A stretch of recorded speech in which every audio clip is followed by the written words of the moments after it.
Well, hello and welcome to the wrap episode number 9. It is September 15th, 2022. I'm Nathan Guerra. Anna Russell is next to me virtually coming at you out of New Zealand. I'm in the US of A in the cheesehead state of Wisconsin. And this is the wrap. This is where we talk all things Zwift over the last week. Racing, events, tech, fashion, you name it. We're going to chat about it here.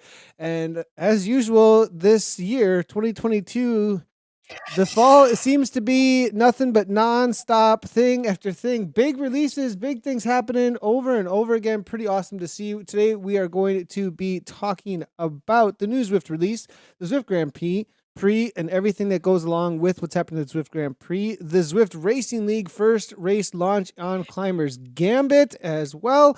We'll be doing fashion. We'll be doing the garage pick. We'll be looking at maybe a little bit of rankings as well. It's going to be really interesting. Make sure to join in on the chat. We are recording this live on Twitch, YouTube, Facebook, and Twitter. So make sure to follow Zwift Community Live on all those spaces. And you can find this podcast as well in the audio version on anywhere you can download a podcast, because Anna gets right on top of that after this. So if you miss anything, you want to listen back, take it with you.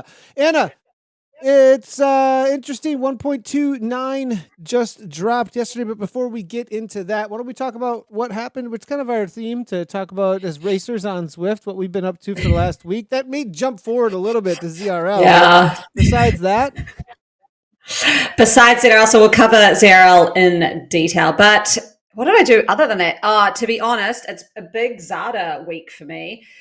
I got my new trainer. I am preparing myself to do all the Zada testing, which is for anyone out there who does it, like, and you're watching the Premier League and you go, are these races legit? Like, there's a lot of hoops to jump through. And it's not just you have to go on and do all the testing, the dual recording, but there's just little things that take so much time. Like, you've got to have heart rate monitors paired to 2 devices, and mine doesn't pair to 2 devices. So then I have to find another heart rate monitor, put that on, pair that to a device.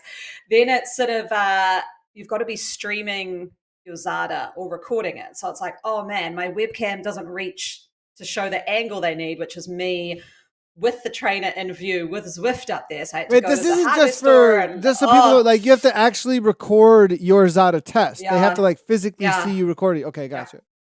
And there's kind of got to be 2 angles, because there's you on the bike, but then there's got to be the sort of up angle of you with the trainer in view, with Zwift in view. And yeah, so I needed some kind of like extension cable for my webcam, because I was like, well, that's not going to reach to the back of the room to show that. And last time I used my iPad, but it unfortunately one of the children dropped it and it's cracked, and I don't think it's going to work. So yeah, it's just like there's a few things to work through. And then because I don't, I guess this is a little insight into what riders have to do, because I don't ride in real life, or I do, but it's in triathlons, so it's quite different. I've got to do another test on Zwift, which can't be an event and it can't be a workout. It's just a free ride, and it has to be done on a hill at 100%. And I've got to do a 15 second test, a 1 minute test, 3 to 5 minute test, and a 10 to 20 minute test, in addition to the Zada. So I was like, okay, that's my weekend. And that's kind of, so my week unfortunately has been prepping and doing all these test rides. I did do the TTT last night. I don't know if you're doing that today, but that course is awesome. It's actually going to be the course for week 3, I think, of ZRL, the Wandering Flats in Makuri. I'd say it's my favorite TTT course now. Really? It used to why be the is that London your favorite? one, but I want to know why that's your favorite. Oh, I think so. You start and it goes downhill, so you can kind of get momentum, get the group together. There's no sort of, you don't have to come straight out of the pens and be, rolling in order. You just blob it up on this descent. So that's what we did.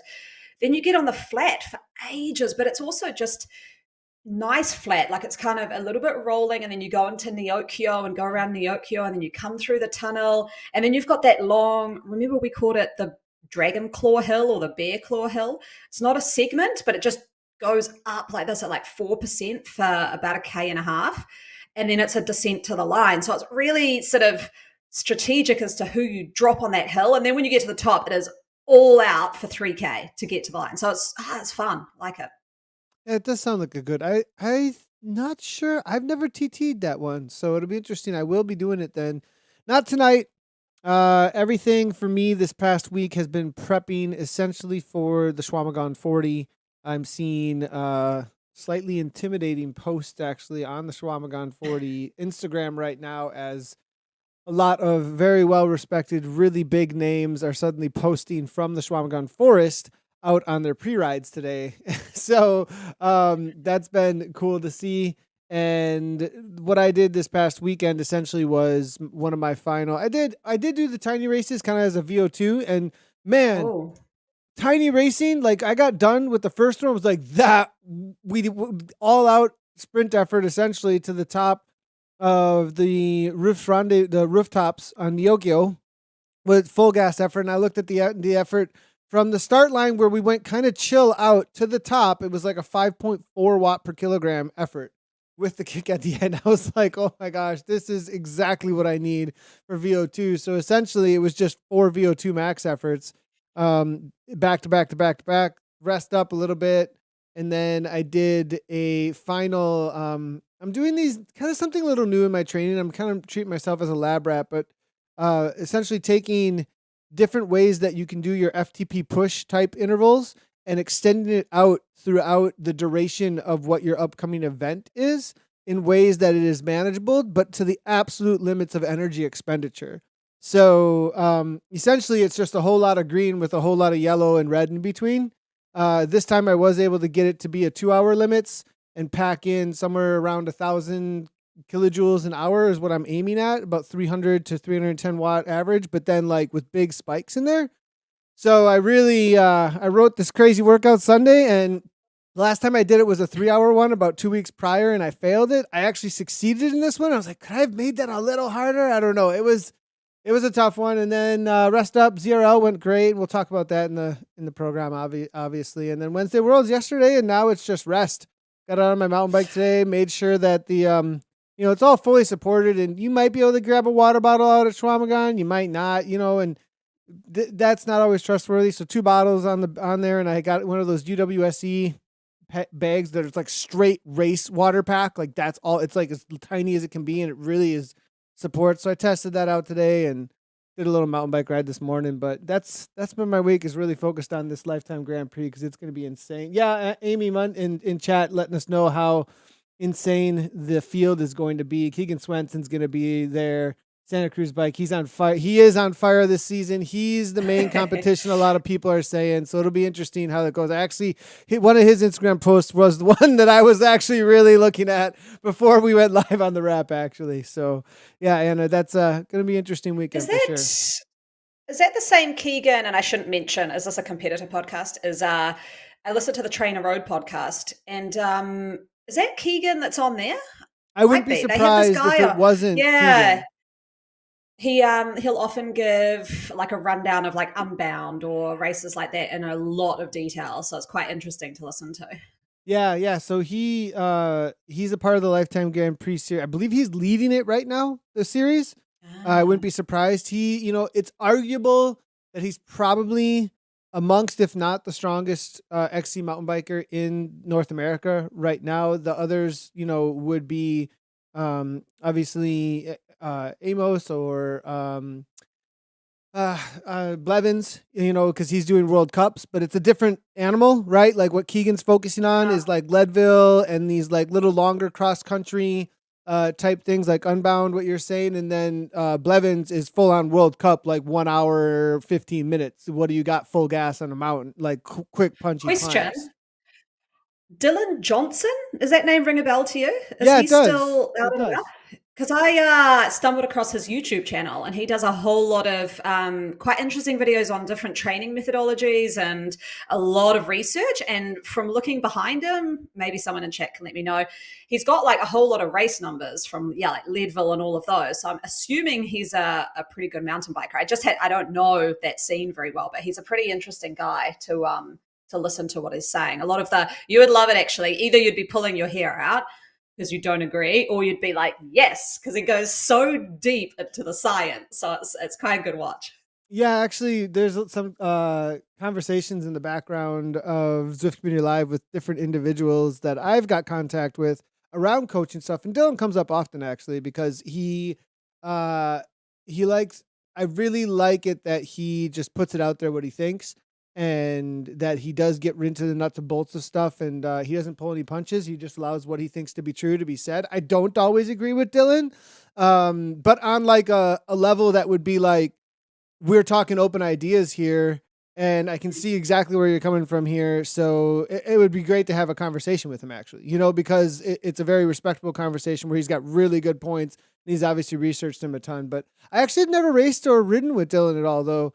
More known for his coaching from what I've seen. I think he's got some pretty awesome results, but just, I think it's more regional from what I've seen amongst that, but I haven't gone that deep into what his racing's mode because I'm really paying more attention to what he thinks about training than anything else. So, well, Anna, that's what we've been up to. The Zwift release yesterday, 1.29. I think it was kind of a quiet present in the corner. You know what I mean? Like, what's that one over there? Oh, we opened up some Christmas tree last week, and there or the last some of the announcements that have come, and then all of a sudden it was like, boom, here's another game release. Oh my gosh, what's going on with this? So the big talk of the town, what would you say is the biggest thing with this release? Well, yeah, I do want to touch on it first, that I do like the way Zwift has done this, how they've sort of done and for you guys, here's what's coming this winter. And they've outlined everything coming. And so you're quite excited. And then every release, it's like, well, which one of those things is going to come out in this release? So I'm way more interested by the releases than I ever have been because I know what's coming. So I'm like, what is it? Is it the holographic, PR partner? Is it the workout sort of functionality? Is it level 60? Is it some unlocks? What is it? And so this time it was going up to level 60, and I got the the inside word from Nathan to check out what happens when I hit that over level 50. And I've seen a bit of chat about it. Fire socks. That's what you get. And it is awesome. Because you know a bit more about it. You sent me a whole video and it looks awesome. Here we go. So riding along, and then suddenly up out of the saddle, look at that, fire coming out of the wheel. And I think you know the specifics about what creates the fire, but damn, that's hot. It's so cool. Fire on the road, out of the back wheel. Yeah, great unlock. I'm pretty excited about this one. Yeah, so as you can see, I am standing up a little bit, so it isn't quite the power you have to produce. You do have to equip them, the fire socks, in order to obviously get the fire coming off the back of your bike. You'll be able to see in the next scene, if you are listening on audio, there's essentially an avatar going across the screen right now with fire going out the back. I went ahead and put the HUD back on here, and you can see I've got to really go up in the red on the graph down there, and that's because it's 150% of your FTP that you have to do. You can see I'm kind of sitting, standing, so that isn't quite, I think for me it's like 9-10 watts per kilogram where I actually have to do... where my avatar actually stands up. So it isn't quite to the stand up of your avatar, I don't think, depending. But yeah, fire out of the back here. This is from a 1 day little perk or one of those 1 day releases that Zwift does, like a fun thing in game 1 day. It was like a little Easter egg for 1 day. They just replicated it and gave it with socks for level 50. You can do it for 12 seconds total. So 150% you have to be doing for 12 seconds total. And then it does have a reset timer so that you can't just keep on doing fire over and over and over again, as that would get a little bit annoying in the packs actually. So that's the fire socks. Pretty cool to see. That for me, I think, I don't know, 10 more levels, fire socks. I'm like weighing these two. I mean, that's a pretty, I don't know, like, and then we have hand cycles. We have hand cycles in game now too. How cool is that?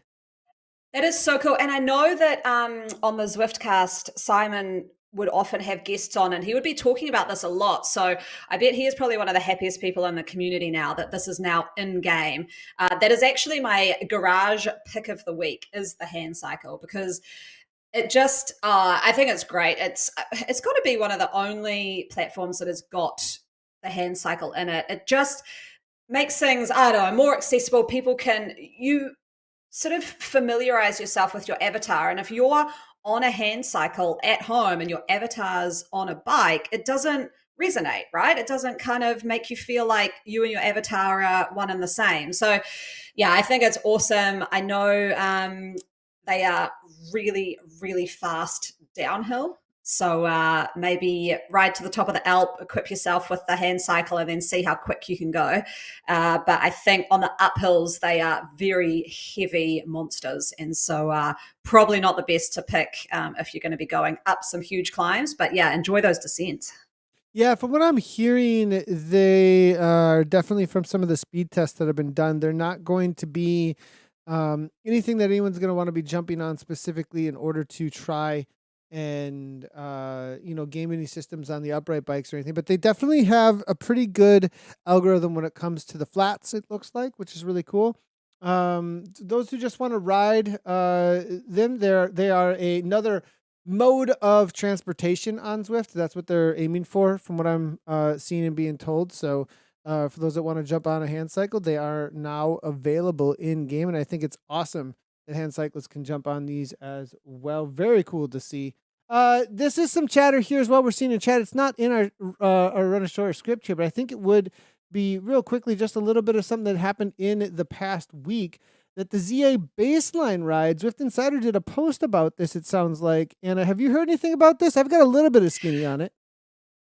No, I've literally just seen the comments coming in from Amy in the chat because like I said, I'm doing all this testing stuff. I haven't been able to even think about Zwift Academy. That'll be a next week thing because I'm quite excited about it. But yeah, just heard that there's a few little glitches. I think I know that with those baseline rides, they are trying a lot of different things. And I know that, and I thought it was an interesting thing to do because I did think immediately, oh, is that going to get glitchy? Is the swapping of the bikes when you do your segments. I think you swap to the TT bike when it's the segment that you're trying yourself on. But the kind of, I don't know, I think always automatic bike swaps in game real time is going to be a bit risky. So I'm not sure of why that was a full necessity to do. Because I think, yeah, perhaps trying to do quite a few things all at once. And then sort of, I think there's auto emails about your phenotypes that get sent out, which maybe were a little bit off. So I think that's what I'm seeing in the chat. But what have you seen on Zwift Insider? Yeah, so there were reports that it was just a few events impacted. There were 3 of them, I think, specifically that got impacted before it got picked up. And I told Gabs about it. I told Gabrielle about it, and she was like, "Oh my gosh, I would have cried if this happened," because essentially you're going out and you're looking to try and set. So the whole idea of these baseline rides is it was all about getting your fastest time on that segment while also getting the power profile, right? And figuring out phenotype. But it was like you're going for these sections in Zwift to kind of Zwiftify it, to get a feel for that world and get that time and to shoot for a time that would give you to be able to really see also in a power number, but also in the speed, which is still king/queen on Zwift, or in anywhere, speed is still the thing of what you've actually accomplished on that section. Well, they accidentally left rubber banding on for those events. And so it just, you can see in chat, Uran said that he was a part of one of the rubber banding rides, and essentially you just went out and did an all-out effort that didn't count for the time. You still probably got the power profile for it, but ouch, right? That's kind of a big deal because think you just did your Zada test and then you had to go do it again because it didn't count, Anna. Yeah, that's hard. I do actually, this isn't too much of a tangent, but so when you're setting a fast time on a segment, sometimes I want to I obviously go into Strava afterwards and be like, was I faster than a time I did 2 years ago or something, and have a look at it. Can someone tell me, and maybe you can, Nathan, why are there times that are ridiculous? I'll look at I don't know, say Innsbruck climb, and there's a climb that someone took 10 minutes, and when I look, I go in and they're always in a workout. It's always some banded workout. It's the rubber banding. So actually, I'm really I went and looked at the tiny race from this past weekend, and I messaged Eric because he just made a KOM for the tiny race rendezvous rooftops in Neokyo for the reverse of that rooftops climb. And I was like, we had to got the KOM. Oh yeah. And there were these 2 guys at the top that did 3 miles per hour faster supposedly than the like fastest of the fastest A men. I was like, who are these guys? And they just went out there together. They were in a group that had the rubber band on, and it pulled them up really quick at 28 miles per hour. And it was like, really? So that's a thing.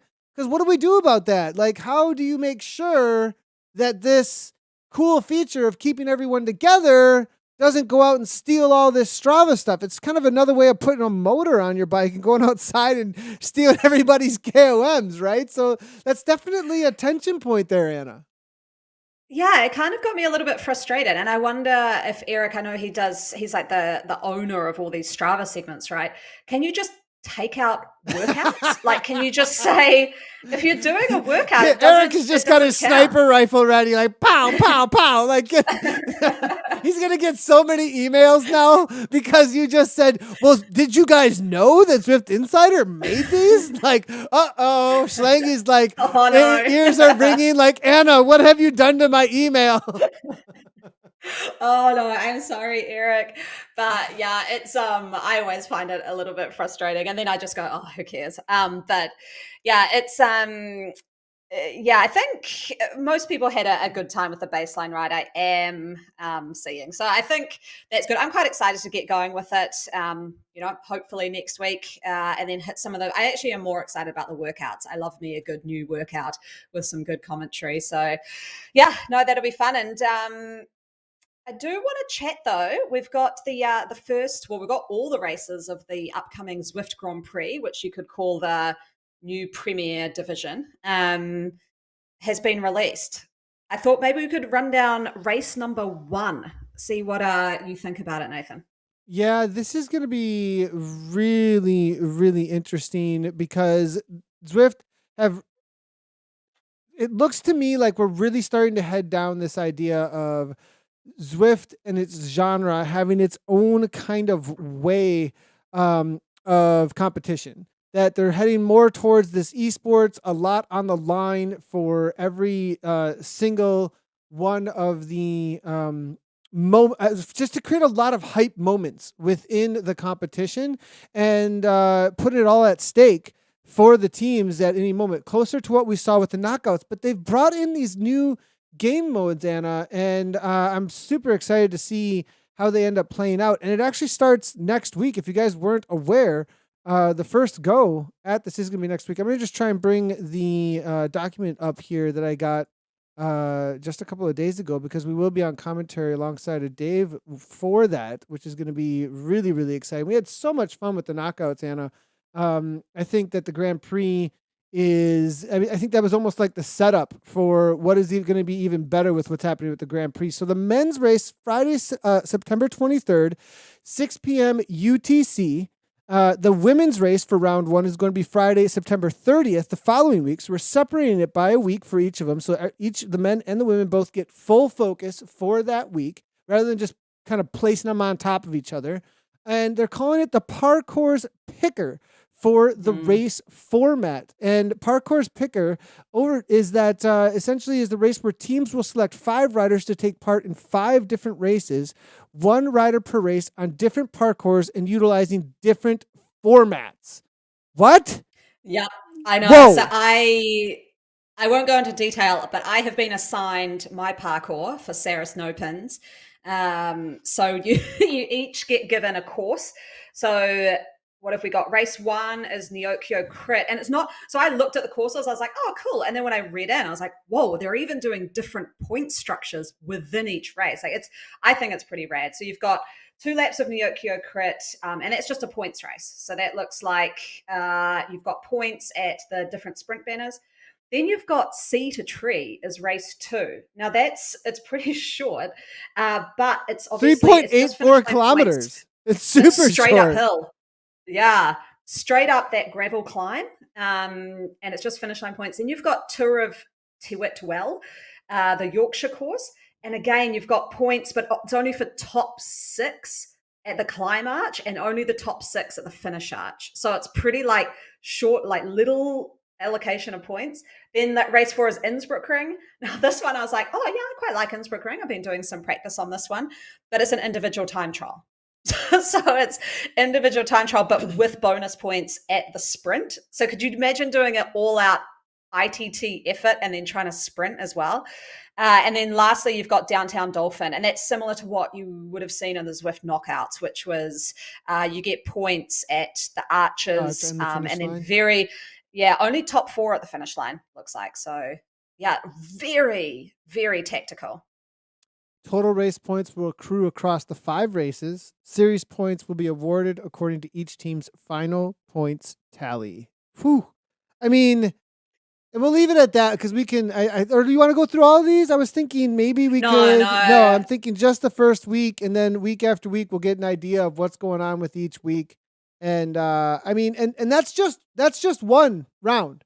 You guys, that isn't like what they're doing for the entirety. Zwift have been at work, and I think there's a lot of hype right now, and a lot of that we can build, around this to be like, what is going to happen next? Because they're bringing these new game modes almost to this to build this Grand Prix up and build up this whole new genre of cycling competition, and we get to witness that in front of our eyes. It's gonna be really exciting to see how it goes and to watch these teams shine as they grow something totally new within this this category of cycling. Well, you get to witness it. I get to be there, blood, sweat, and You get tears. to suffer. You get to suffer. I get to suffer it. But I mean, looking ahead, this is why all winter I've been working on my 1 minute power, basically 1 and 5 minute power, because I saw what races and what they were sort of proposing a while back. I was like, who cares about 20-minute power, to be fair? Like, it's not that sort of like you go out and you just have the highest watts per kg. You've got to know your tactics. You've got to have a really good punch in a lot of these. And the other part that is really cool is how team-based it is. It is legit all about the team. Like, what used to happen when you race Prem League is only the top 20 or 30 would get points, but there were like 60 people in the field. So often, if you're sitting at 40th, you're like, well, I'm not actually contributing anything. So it doesn't, I could just roll it in. It kind of was a bit demotivating for some riders. Whereas this is like every single team member counts. And I kind of was interested I'm looking at the men's teams and the women's teams. Obviously, I'm probably a little biased for the women's teams, but you have got to create quite a team here. Like, if you cannot have one star rider anymore, because like this race, it's one rider per event. If you've got one star rider, well, that's great. But what about the other 4 events? And then on top of that, you need to have riders who have got very different skill sets. I mean, you need someone who can sprint, and then you need someone who can do an ITT, just hold huge numbers. And then you need someone who can ride up a climb that's 4 kilometers long really far. I mean, it's just every rider profile is different. So your team has to be pretty well-rounded. Yeah, nobody can just kind of hang on. You're really only going to be as strong as your weakest link, aren't you? In this, and a very well-rounded team could take out a team that's got a couple of shining all-stars. But we have seen that in Zwift racing, haven't we? I mean, I would say that the Hino team, because they were so well-rounded, were a very, very dominant team for a very long time. And a team like that could show up and place riders on these specific 5 races and do really well in them. I think this may, in the future, the way that parkour pickers, no, there's a reality though that this is only round 1, right? Like, you still have more rounds to follow that might highlight other things. And so with 6 rounds and a lot of ability perhaps to make up maybe for you're stronger as a unit in something that's more traditional to cycling, and being able to set somebody up for a final sprint as a sprinter's team, or perhaps you're better at protecting a rider and setting them up for a climb, or you were better at the point structure. Those things might end up playing out better in the later rounds. But this one, it really exposes any weaknesses, I think, with having to field just 5 riders for each one of those. And the individual nature of each one of those, I mean, that's kind of crazy. Like, that, like, you're only going to see one jersey for each team out of the 12, right? Like, that's pretty cool. Like, and they're your representative for that ride.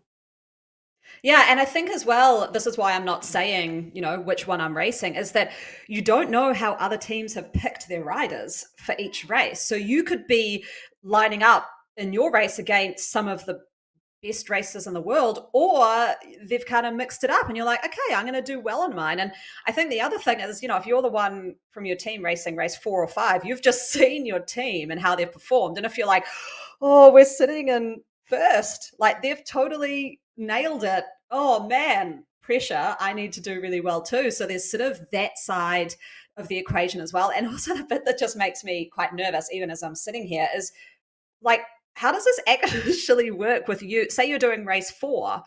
What, you're like sitting on the trainer warming up, watching your teammates, and it's like, how nervous are you going to be? It's kind of like, I don't know if anyone watches the mixed team relay and triathlon, but it's like that. You're watching your teammates go, and you're like, man, I'm still not going for another 20 minutes. Oh man, like you're just going to spend that whole 20 minutes ratcheting up the nerves every minute until it's your turn to go. So yeah, that style of racing, it's going to be pretty high energy. You haven't given away which one you're doing yet. Chat's going nuts about wanting to know which one is Anna doing. I don't know if she can give that away with it coming up so quickly here. All the other teams are going to be like, okay, we know what to do here against Anna. You don't even know if you can trust. Like all of a sudden the rabbit in the hat's going to come out. It's going to be like something totally different. So we can't even answer that question. But no, I'll be for this one though. It is like, usually I wouldn't care. I'd just say, but it actually is quite a competitive advantage to keep all your cards as close to your chest as possible, so that no one knows. You just turn up in the pen and go, "Oh, that's who I'm racing today." Okay. that'll be, yeah. That's even more interesting. That kind of like, who are you going to put yourself up against on that course? Because you can't just swap out. Like it's once you're in there, and that's who you're racing. So that's going to make things even more interesting because matchups are going to be a huge part of this conversation. And as a commentator, that's just one of the most exciting parts is like who's matching against who and what are their strengths, and talking about how they're going to show them that's going to be so much fun to watch, and also to see the athletes show them off. As far as strengths go, there is some chat. I do respect this. Alejandro Mileo saying race 5 is parkour pictures has double points as the other 4 racers do not, so it can make the exciting for the finale, but maybe favors the sprinters teams. But they have to then field their sprinter at the end, right? Like one big time sprinter at the end, and a lot of times a team like Next, it might actually show why they are really successful as a team when everyone's on course. But what can a sprinter do when they're all alone and can't chase everything down? That might make things a little bit different, actually, if someone's isolated. Anna, I think a lot of these teams, I mean, you can speak to this as a racer yourself, too. Is it going to change things up when a racer gets isolated versus when they have the resources to count on? In cycling, that's a huge thing, that teams are able to shut down gaps, cover moves, and make sure the speeds are high or slow when they need them to be. Yeah, absolutely. And if you've got a team of sprinters, I mean, good luck doing an individual time trial. Like that's not their wheelhouse. Good luck doing a 4K uphill climb. That's not their wheelhouse. So it's sort of, I think they have done a good job here. I mean, if you've got 5 sprinters on your team, the last race, you'll probably do okay, but you're probably going to have to do okay because you haven't done well in the other ones. So it's sort of, I think it has evened it out well. I like it. I am very, very pumped. I think it's going to be super exciting. So yeah, great job Zwift there, making a cool esports specific series, not trying to replicate the road. Yeah, super, super cool to see what they've done there. Now, next up on the show, you already spoke about ZRL requirements. Do you want to go a little further into those at all, or leave them alone? No, I think leave it. It was my just the bane of my existence all week of trying to get all my technology. I was just wondering if you wanted to complain a little bit more about how hard that is. More? But in saying that, I'm complaining about it, but I love it because then when you go to race, you go, everybody has done this. So, there's none of that frustration of who's that person off the front riding that hard? Is that legit Watts? You sit there and go, yeah, this is like, I know what they've gone through. I know what I've gone through to like get into this race. So yeah, complain about it, but actually love it. Yeah, 100%. And it's good. It is good.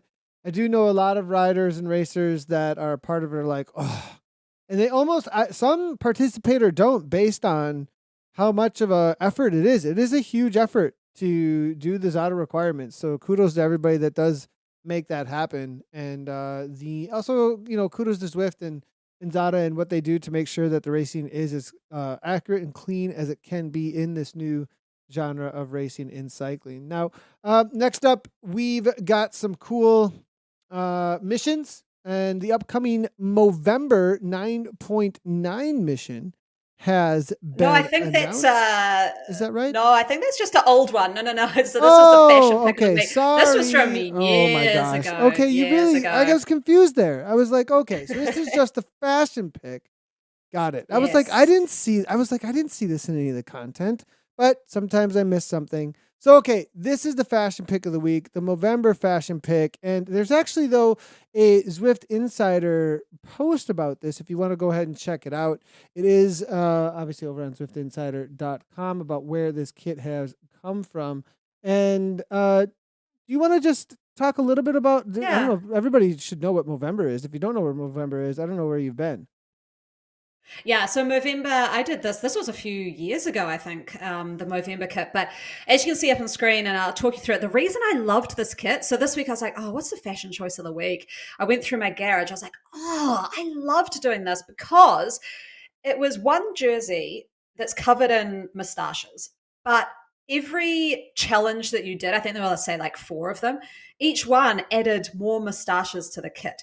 And so you ended up with, if you did the full challenge, a full mustachioed kit, mustaches everywhere, and then a big growing mustache on the back of your kit.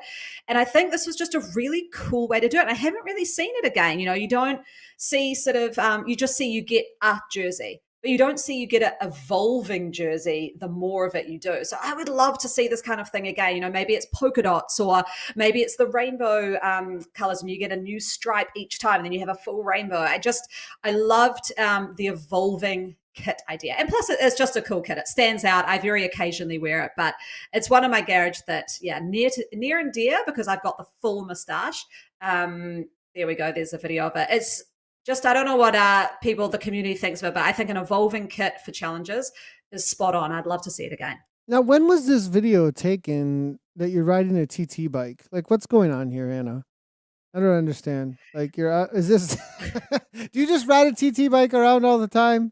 Or is this just, I was getting I was getting ready for the TTT last night, and I was like, oh, I need to. gotcha. I got to make my Yeah. video for the mustache. So what I wanted, and I wanted to bring up that evolving kit because I thought that was really cool, but it, obviously your kit is fully evolved at this point. So we weren't going to be gaining any more mustaches. So, you can, Yeah. that is one thing for those of us who can or cannot grow mustaches. If you did have an evolving kit, it's the one time you'd be able to grow one and participate in Movember. Anyways, so Yeah. then there is also for our that's our fashion pick, and then the garage pick of this is a great. That's you on. I haven't seen your avatar on the hand cycle, but the hand cycle is the next Yeah. pick. It looks like it looks There's like my you're wearing the avatar. Adidas as well, and the Gear Patrol. You're even looking very fashionable here in your setup here, Anna. Actually. Thank you. Well, my TTT team is now very fashion aware, and they have picked this Gear Patrol one. We're a New Zealand team, so it's always got to be black and white. But yeah, the Gear Patrol kit. But more importantly, the hand cycle. Now, I didn't go in quickly and check. The hand cycle is orange, but can you change color? Someone in chat might be able to tell me, because I don't love the color, but I love the just seeing this. It's cool. It's a great addition to the game. I actually can't wait to get out there, and next time I go up a huge climb, I'm going to be swapping bikes at the top and using this for the descent.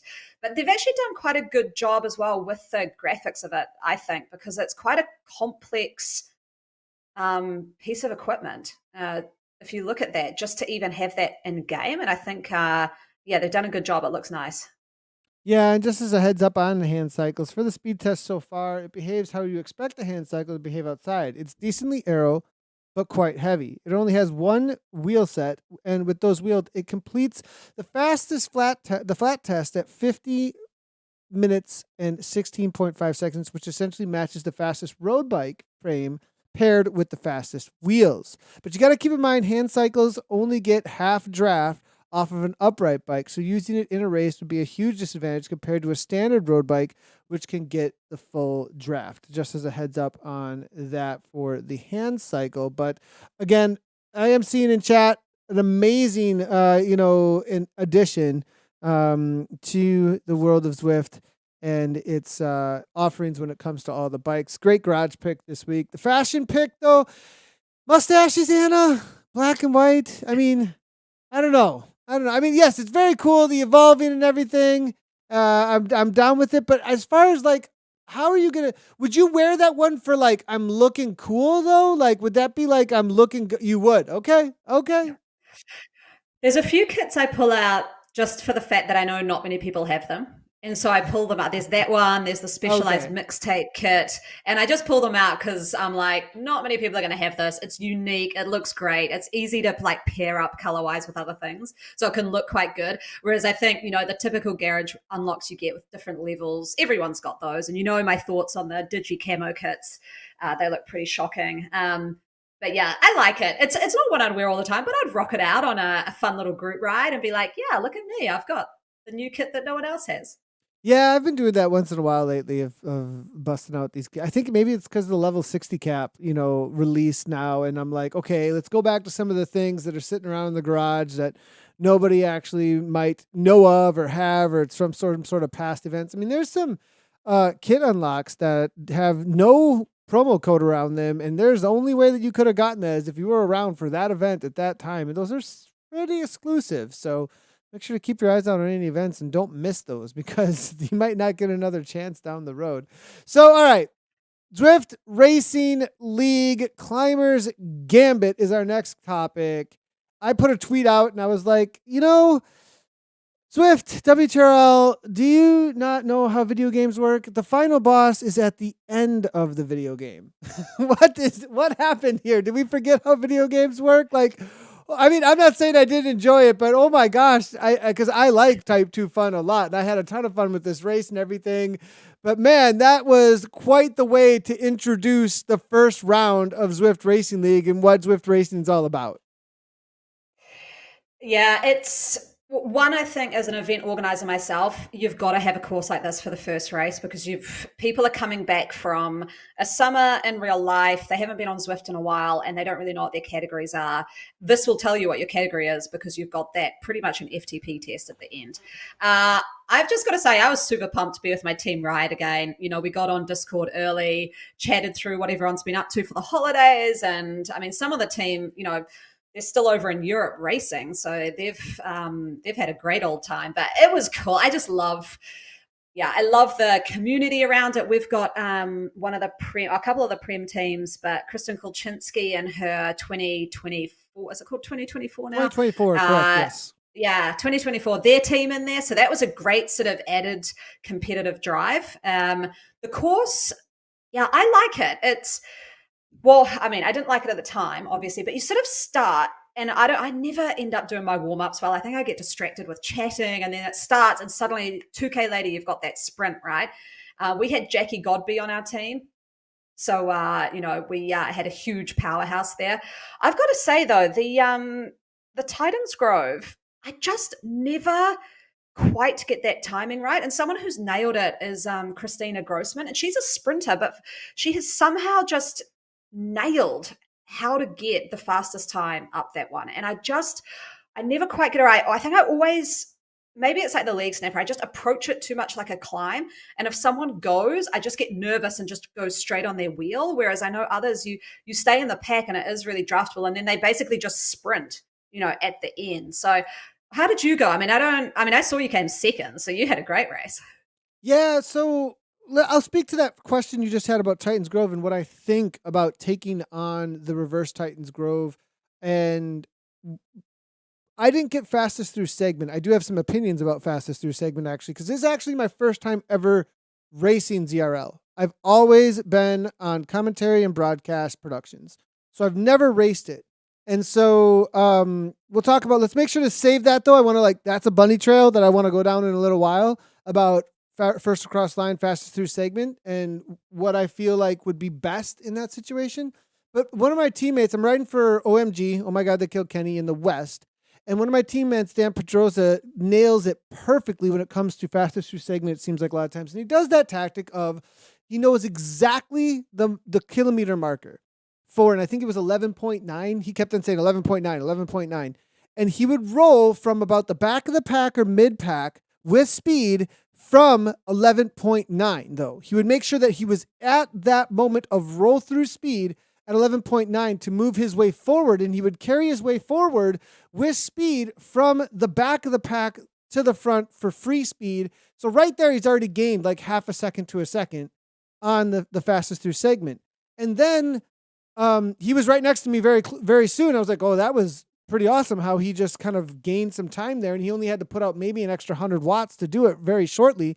And then what I do for that, because I just about won the sprint, Dan, I think, just nipped me at the line, but I just make sure that I'm rolling with that front of the pack until it's about 10 seconds out, maybe 15 tops to your all-out sprint. And as long as the pack is, because of the way that climb is so short and everyone's trying to kind of fight for the front, make sure they're toward the front, and this kind of jostling for position all the time, it isn't like a sprint where everybody sits and watches each other because it's on a climb. So you can trust that the speed and the watts per kilogram are going to be high enough to carry you through. So you can kind of just trust that these wheels that you're with, as long as you're in the top 3 to 5, if it does start stringing out a little bit, you do have to go and be at least third or fourth wheel. And as long as you do, bam, you're good. But any gaps that open it up, anyone who gets off the front, unless it's in that final 300 or so meters, you should be fine and be able to close it down. I mean, I have seen people go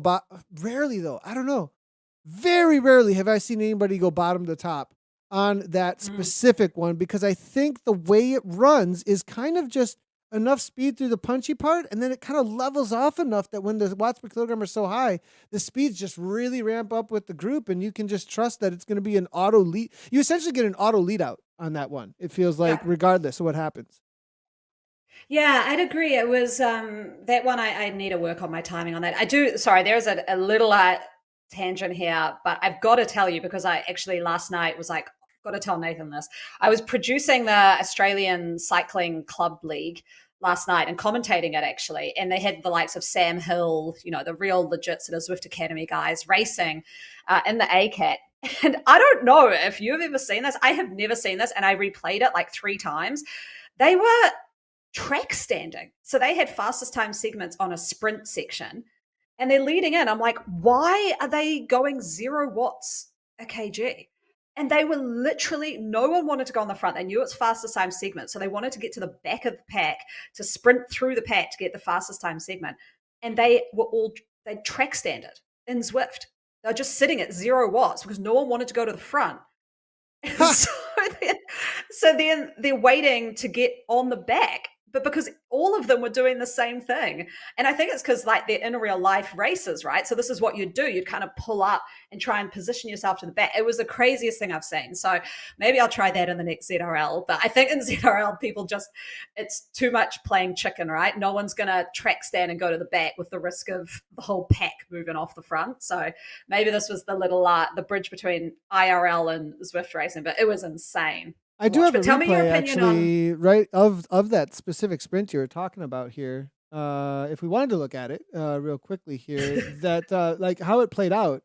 Boniface was off the front for our team, and he went like way early and at the bottom of way before we even hit Titans Grove, crossing the bridges. But as you can see, it's starting to ramp up there on the right-hand side. He's got 24 seconds.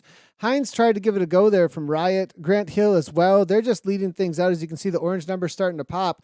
And as you can see, I'm just sitting on the wheel, waiting for things to go. I've got an arrow power up, waiting, 9 watts per kilogram. Our real kick is over 10 easily. And then bam, I just got the lead out from OTR and said, go. Full on. Pedrosa's with me on my right or my left, as well as one of the other teammates from, oh my God, they fed Cartman is the other name of the OMG team. And bam. I mean, so it's essentially a lead out train. That's what it is. I was able to grab it there. We did end up catching Boniface before. What's on the left-hand side of your screen there? What's that power? We haven't talked about sauce. We haven't talked about sauce. Yeah. Oh man. That's a whole episode in and of itself. Okay. But That will tell you what my draft percentage is, actually. We'll see later on. I changed the draft. I think I Wow. changed it to draft percentage a little later on. Or no, I didn't. It's my heart rate still here. But as we got on the climb, you can see on the left-hand side of the screen there that you can see everybody's wattage around me. You can see the draft percentage I'm getting currently on the uphill is 13%. And you can see what everyone else is getting too. So you can start seeing who's pushing who What? out of the draft and the average What draft is that you're this? getting as well. It's called What Sauce is this? or Zwift. It's Zwift Sauce, Can you which is the open to same guy who everyone? makes Strava for Sauce for Strava as well, and it's a pretty big deal. I've been saying that everybody should get the sauce for Zwift. It's pretty amazing, and I'm using it in every single race, every TTT now. If you're part of Wednesday Worlds, you've seen it now at this point. If you watched my ZRL this past week, and it is all the hype. It's absolutely kidding. amazing. Yeah, it is not. I am Okay. really surprised, Anna, that you haven't been hanging out in my Twitch channel long enough, Anna, obviously. I'm calling you out now. No, I'm just messing with you. I tuned in for a little bit to be like, good luck, or heckle you for what you're wearing. But yeah, that's cool. I'm putting a new stat on my Twitch streams as my internal body temperature or my body temp. I've got like a core body temp. Wait, you one, have so I'll be that? putting those. Really? Yeah, yep. Someone has actually given it to me to try it and put it up on my stream to show during a race what the body temp gets up to. So keep an eye out on that. I'll have that on there. But I'm going to put that source up there. I've written that We need down. to. That is such a cool metric there, because as the lab rat way that I've gone with Zwift training and figuring out how to get the most power stress, muscular stress out of the wattage numbers I'm producing. I mean, if I PR in the weight room at 350 or I PR at 325, I'm lifting more than 350 next time if my muscles respond correctly. Well, if you can get the core temperature down and you can actually measure that live and show that and then see if your wattage is responding, like that's amazing. Like, that's cooler than sauce for me, in my opinion. Like, sauce is awesome, but like for racing and all that on Zwift. But if I want results, I want a core body temperature measurer that's telling me I'm at this or this, and if I can bring it down a little bit and I watch my watts go up by 15 or 10 or whatever for an interval, whoo, am I excited. Yeah, well, keep an eye on mine. I'm going to try and get that set up for next week. So yeah, it'll be fun, but I'm going to get that source on there. I need to work on what my Twitch looks like though. There's going to be too much stuff going on. So I need to clean that up a little bit. Yeah, Ivanese coming in with body temp as a major contributor to performance. Absolutely. So I'm going to be interested to see, what this looks like in reality. But I've got ice packs and all of that. So I'll be trialing different things, seeing what brings it down. Seeing how that impacts performance. So keep an eye. You're a lab rat. I'm trying to do the old lab ratting here as well. But back to the ZRL. I mean, our team took it out. So Team Riot on the women's side. I don't know what that Team Riot on your race is. I don't know if they've taken our name, but yeah, we're not associated. It's Dad's Inside Riding Trainers Riot team, and they've been a competitor in West for a while. But yeah, you should Okay. you should have your people talk to their people and make sure everything's kosher. I will. Okay. But it's this was a course, I think you needed finish line points were one thing at the top of Epic, but you needed that real team element. And when we were taking out fastest times and first cross lines for the sprints, the Titans Grove, and then we had 3 in the top 6 at the end. So I think it's pretty hard to beat a team like that, even if the sprinters kind of drop back on the climb. It does make it more of that team competition. What were your thoughts on the fastest time segment? Do you like that? Now, I know you've commentated it for a while. Do you like what that is when you're racing, or do you think there's something that needs to change there? Yeah, so I do think that they are a great addition, but in my opinion, they should be the least of everything. So when it comes to the amount of risk that needs to be taken, the prowess in racing, the showing off the ability and the tactics, it still should be first across the line.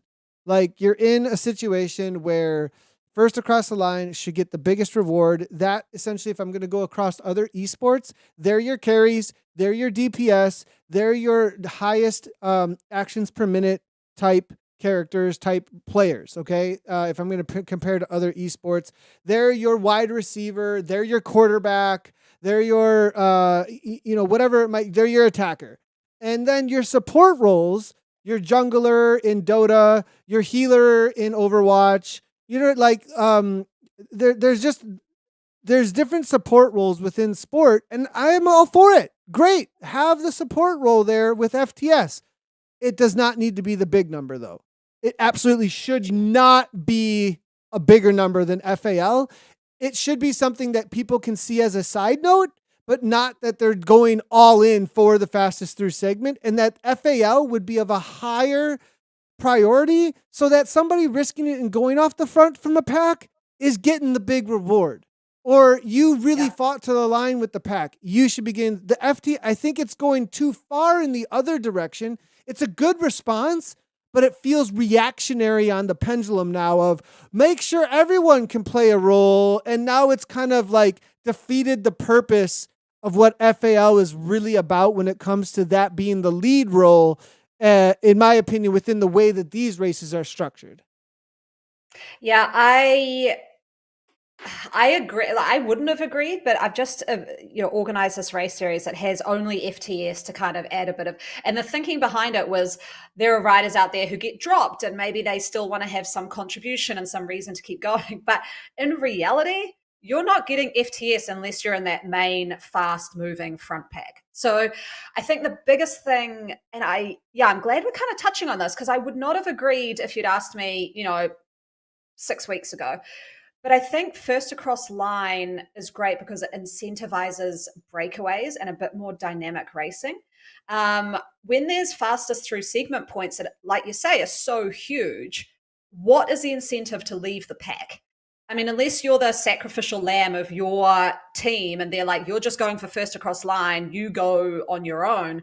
But then the pack is so huge, they're likely going to catch you because no one's going to come off in ones and twos and join you at the front. So, yeah, I think as well, like maybe, I don't know, maybe Martin can look at it for next season as switch it there, make first across line the bigger incentive. And I think would start, because if you look at that race, if it was first across line, straight out of the pens, you could have a 2-up TT with 2 team members going, we're going for first across line at that sprint. Yeah. And then you could have them try and carry you. Yeah. I agree. And I also there might be other ways to game this or to set it up so that maybe you separate them completely. So if you get first across the line, fastest through segment then is the next thing that you can get. And so people fighting then for those like different minor. I agree, and I do see Carissa. Calm down, Carissa. It's okay. I agree with you. No. So, but yes, everyone should be able to contribute 100%. And if they can figure out a way, and I think there may be ways to do this where you're rewarding both, but they don't get mixed up together. And right now, because they're mixed up together, it is also kind of confusing and defeating the purpose of like, FAL plays a role, and FAL plays a role a second time because it's FTS as well. Wait, what? Like, how is everyone playing a role kind of now? It's like there has to be some separation for it to make sense to really define those roles as best as we possibly can, rather than it just kind of mixing everybody's role together. And it felt like way too much of a dice roll. I'm going after this, and I might get this too. And instead of like, no, I'm going after this specifically, FTS, and then I'm going after whatever it might be. So I think that there might be a way to separate it out a little bit more, and that's my feedback. Nothing's going to change this season, obviously, and the rules are the rules right now, and I actually love it, and it's going to be a ton of fun. It just left a little bit of a sinking feeling in me, like, this. I don't know what to do here or how to do it, and no matter how strategically I think about this, I'm just going to end up going for FTS. And if FAL happens, then great. And it kind of like sacrifices FAL altogether. If you look at a course like Climbers Gambit, what could work really well going forward is that you have, say, because the finish at the top of Epic has all the finish line points, if you've been dropped early, there's kind of not a whole lot of motivation to get up the climb fast, unless you just had FTS up that climb and all the other segments were first across line, right? So everyone's fighting to get first across line on that sprint and Titans. That's going to create some breaks. People might have done breakaways early to get that first across line. And if you're sitting back in 30th and you're like, well, I'm in like chase pack number 4, but I'm a great climber, I just wasn't good at sprinting, then you're like, whoa, I'm still motivated because I may not get many finish line points, but I could go for FTS here and you could just crank it bottom to top. So there's things like that. Like you said, I think every segment could have a little bit of a different mix. I know a few races last year had a bit of that too. I think there's also that knife edge of, you don't want to make it so complicated that people are turning up to the race and be like, what's this banner? What's this banner? What are we doing Well, here? I do kind of feel that way a little bit in how it gets lost right now, though, almost. That like all the points and how they happen, and it just kind of dice roll a little bit more, and you still end up just like, well, now instead of sprinting from the front or toward the front, I sprint from the back, and everyone just does that. And I feel like you could kind of differentiate roles a little bit better. And, as long as, but I guess you're right. Like, do people want to show up and do that much research? But look at out there in the YouTube world, Cy Bradley, what he's doing and all of the what bike choice. And I mean, people get pretty nerdy about this, right, Anna? I think they can really, I think there's a space for that. I do, that it wouldn't get too complicated if they did separate things a little bit. Yeah, I think so. Well, I mean, my first experience back in ZRL, I've been so looking forward to it. It was awesome. Loved it. Set a new 20-minute power, so can't complain there. Did you really? It was the climb took, and it's interesting because the climb took me 18 minutes. And I was like, oh, so the 20-minute power included just, 2 minutes of leading in. so it was.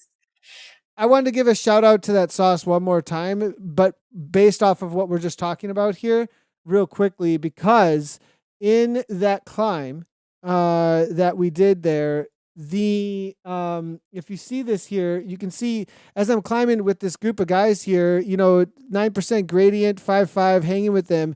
And when Sauce comes back up on screen here in just a second, you'll see that I'm actually getting a draft of about 3%. Now I go to the front. Now it's 4%, 4%. And that little bit mattered to the point that Brett, who's off the front, he won the race by about 10 seconds or so. He did 50 watts more than me average, I think it was. Average. And I just followed wheels the whole way up. I had my all-time best ever on this climb, but all I did was follow wheels the entire time and just made sure I was sliding in. And it actually helped me not overextend and just trust the wheels that were around me. And even when people started bumping me off of wheels, and like sometimes you like fight, like, oh, I'm going to fight because I'm on a climb and I need to be up, and I actually trusted to go back. And as long as I knew I was within myself and I could jump across something, I just let a lot of other people do the work. And next thing I know, we're coming up toward the top, and I still had an orange number sprint while putting in one of my best times ever. I mean, it was everything I had, but it made it so I really was able to manage my climb in a way that I've never been able to do before. So had a really, I was like, why can't we do this every week? No, I guess I didn't have the PTSD that one of the somebody in comments said they had Climbers Gambit PTSD. They were having post-traumatic stress from it. But I mean, I had the opposite feeling for some reason. It's all because of the sauce. It's all because of the sauce. Yeah, I had James Barnes tuning into my Twitch, and that was really helpful, actually. He's like, come on, don't. I think he could see in my face. I was like, oh, I'm done. And he's like, don't give up. Like, don't give up. Stay on that wheel. I'm like, okay. So it did actually help having a little cheer squad there for me to get up that climb. Next week, we won't go into too much depth of the course, but we'll chat about it again next week, see how we both ended up. But it's New York, I think. So I'm not a huge fan of New York racing. I find it tricky for me to get into any type of a rhythm. There's, it's so up, down, up, down, up, down. But I do like it for its tactical possibilities. Park perimeter loop 3 laps. You're going to be having FAL on the Gray Shot Art Sprint and FTS. Anna, the Anvil has been updated. Did you see this? Mm-hmm. And now the Anvil only goes downhill, only activates on downhill. And if you have it activated on anything that is uphill or a certain percentage of gradient that's not, I think it's anything over 3%, it'll actually activate on, or maybe it's 2 or 1.5 or something. So now you can use the Anvil at any time and you will not get a penalty for it, and you will only get gains if you go downhill. That is going to be huge, I think, on a course that's got a lot of rolling ups and downs. We haven't seen it yet. I wanted to use it in Wednesday Worlds yesterday. I really, really, really wanted to use it, but Literally, the update was 30 seconds after we started. So I wasn't able to test this yet. So this is maybe controversial. I rubbish bin. I trash the Anvil every time I get it. Well, of course. Unless someone I understand. But now that they've changed it, I think it's going to be a huge difference. Let me know how it goes in the earlier races. Are you telling me that downhill? Wait a second. Are you telling me that gaining, what is it, like 50 kilograms downhill isn't a benefit? It's too risky for me. I want to know that it absolutely works. It absolutely is only doing downhill. Okay, gotcha. If someone so can you're confirm, just like, I don't think it's gonna work. No, yeah, like I'm not doing it. I'm not risking it. It's game over. If it's not working like that, just do a get rolling stage. Go do a get rolling stage. Just do a get rolling stage.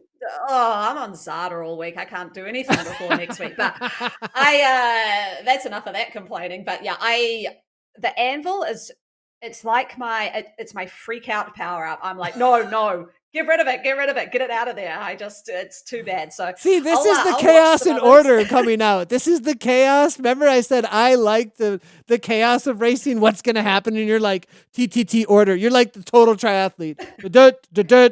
And just make sure it's all. I got control. And I'm like, bring on the Anvil. Let's go. No, all control. Do I trust it 100%? No. Is it in game for me? No, trash. So yeah, absolute control. Oh man, I love it. Well, that's going to be it for us. Obviously, we talked about what's coming up for the weekend. For me, we talked about Schwabagon for weeks now at this point. All my training's been kind of based around that. There's one more point here that you had in here. Prem teams versus community teams. Before we do, we got to go pretty quickly here, but how did it go with that? And also we're seeing more Premier Division or Grand Prix teams taking place. I love it that we have it's all about community, racing community now, where this has all started, and it just ups the level all around. I think most people are really happy about it. Yeah, I'd say so. I literally just got a message pop up from one of my teammates saying, was the ZRL race harder last week than usual, or was it just me? And I'm like, actually, I think it did just lift it just a little bit. And for me, it was personally really cool to have Kristen Kulczynski in there, because last time she raced up that epic climb, it was her versus Ashley Moolman-Passio, the prior eSport world champion. And so I'm always wanting to go up against the best, because you see where you are actually at. And so when I was like, oh, she did the climb like 2 or 3 minutes faster than me, well, that's where I'm at. So that's it. It was cool. I really, really enjoyed it. I think it's great that they've been separated out. I kind of wanted that to happen quite a while ago. So good to see them back in the community where they can inspire, us community plebs. Yeah. There you go. Inspiration, and you get to see where things stand, and then they can do the Grand Prix on Fridays, and everybody can hype the new ways of racing that are coming, the new formats, obviously. So, well, that's going to be it from us. It sounds like what are you doing this weekend? Just Zada? Oh, yeah, Zada. It's actually my daughter's first birthday. So we're having all the family round, making some cake and having a bit of a celebration. I saw your post on social. Yes. Yeah, congratulations. Awesome. Yeah, thank you. We made it through a year, so that'll be a big part of the weekend. But other than that, just a lot of Zadaing. If anyone wants to tune in to my suffering, I'll be live streaming them as well. Awesome. Well, make sure to go follow the Check 40 over on Instagram. They are doing live videos with lots of the athletes, and they'll probably be doing updates throughout the weekend, as well as Lifetime Grand Prix for what I'm doing. If you want to catch up with that, that's what's coming up for my weekend. Travel back home and then look toward Iceman. So you'll probably be hearing a lot about training for Iceman and that mountain bike event. Otherwise, lots of Zwifting. Well, that's going to be it for us with the wrap. If you want to catch this on audio format, make sure to find it in all places you can download podcasts, The Wrap, and Zwift is probably going to bring that up in searches. We'll also link it in the places you can find this, and it also does a Zwift Insider post for each one of these. We've been live on Twitch, YouTube, Facebook, and Twitter. Make sure to follow on your favorite platform. Thanks for everybody for tuning in. We'll see you next week for episode 10, and as always, ride on.